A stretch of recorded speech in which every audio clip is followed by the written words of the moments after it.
I always thought that a rising tide lifts all boats.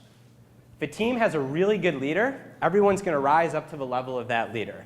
If there's an all-star in the office, that star, his energy, her energy, it's going to shine and carry everyone through.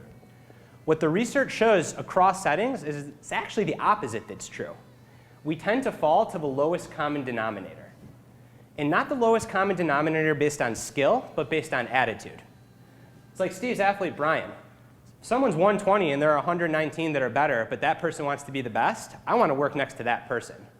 But if there's someone with an attitude that's kind of defeatist, negative, doesn't want to improve, that's the person that can really sink a whole team. This young man on the left-hand side, or my left-hand side, is an individual I coach who, 5 years ago, now showed up to my office as a 17-year-old kid who wanted to run in college. He was about number 120 best runner in the country, which is good, but he's got 119 people who are better than him, right, out in high school. And we were recruiting all these really good athletes. And when you recruit really good athletes to try and join your college program, they almost all ask the same questions. It's like, hey, can you get me to the Olympics one day? Right? Can you get me to this level? They all want to know, because they're all concerned with being the best, because that's what they think they need to do. This young man walked into my office, and I said, what do you want to do? And he said, Coach, I just want to get better every year. I said, okay. Why do you want to do that? I want to get better because that's the only way I know where my potential is. I don't know if I can be the best. But I know I can find out if I focus on every single year getting better. In his first year with me, he missed nationals by 1 second, which was really good as a freshman, but he was devastated. He didn't come back and say, Coach, we messed up, we didn't make it. He said, all right, this is where I messed up. This is where I can get better. How do we do it the next time? In over 4 years now, he's moved up to where, as a junior, he was 7th best in the country for NCAA. And then this year, going into it, he's number 1. And again, where'd the 119 people who were better than him in his class his senior year go? His focus wasn't on being number 1. It was being better. So the best, focus on this. What's the process to get better at what I'm doing? If I'm consistently challenging myself to get better at it, then the outcome is going to take care of itself. The outcome shouldn't be the driver. It's how can I do my job better every day, every period, every month. And yet it's really, really, really hard to resist the urge to multitask, especially if you've got a digital device around you in the picture. So it's a picture of Twitter, and that's an email client. So I want to pause for a second, and everyone that has their phone on them that has some kind of social media, whether it's Twitter, Facebook, Instagram, or just an email client on your phone, give yourself like 15 seconds to check your email and check your news feeds. This isn't a joke. Like, I'm serious. Please do.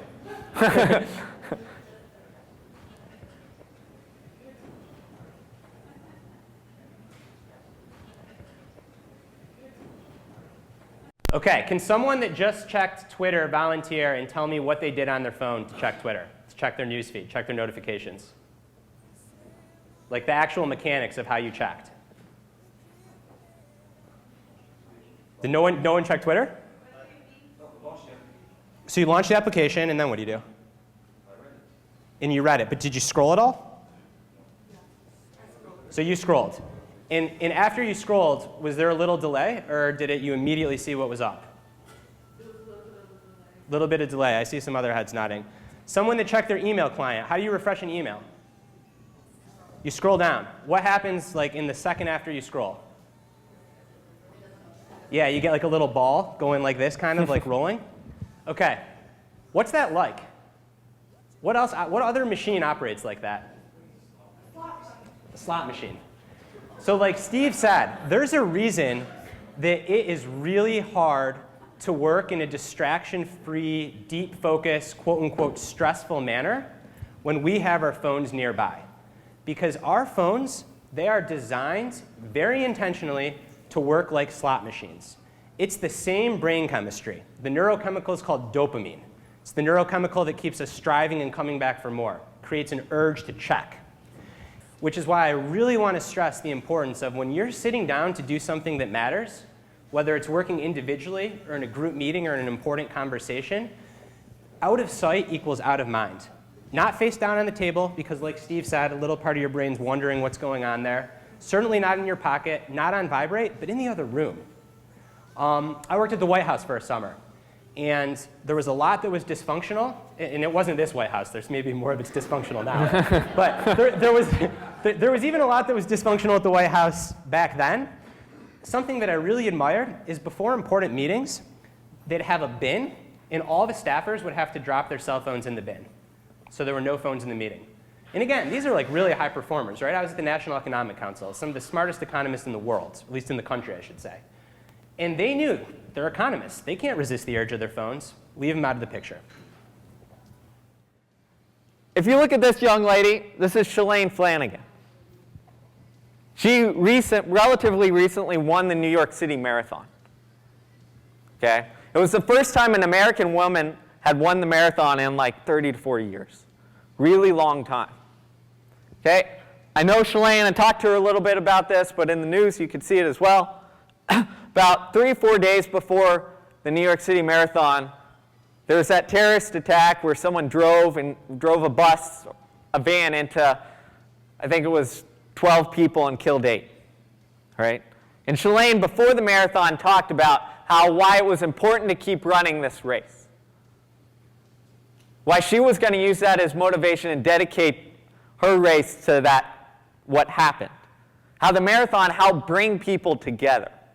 And she knew, because she was in the 2013 Boston Marathon, where the bombing occurred there. And what happened? Shalane went and beat the 3-time defending champion from Kenya in her biggest, I think, only marathon victory of her career. In that entire last part, she was thinking, I'm doing this for the U.S. and the city of New York. And afterwards, she kept reflecting on how when you're doing something for someone beyond yourself, for a greater cause, you can increase that performance. You can push through those end miles. Similarly, in the 2014 Boston Marathon, you had Meb Keflezighi, who came back, who ran it in 2013 when the bombing occurred, came back in 2014, he's American, wrote the names of all the victims on his bibs and his shoes, and then went out and stunned the world and won the Boston Marathon. At age 41. Yep. And those are our only 2 victories in the past 30 years in the major American New York City or Boston marathons. And they were both fueled by something bigger than themselves. So it's a very strong thing. And I think our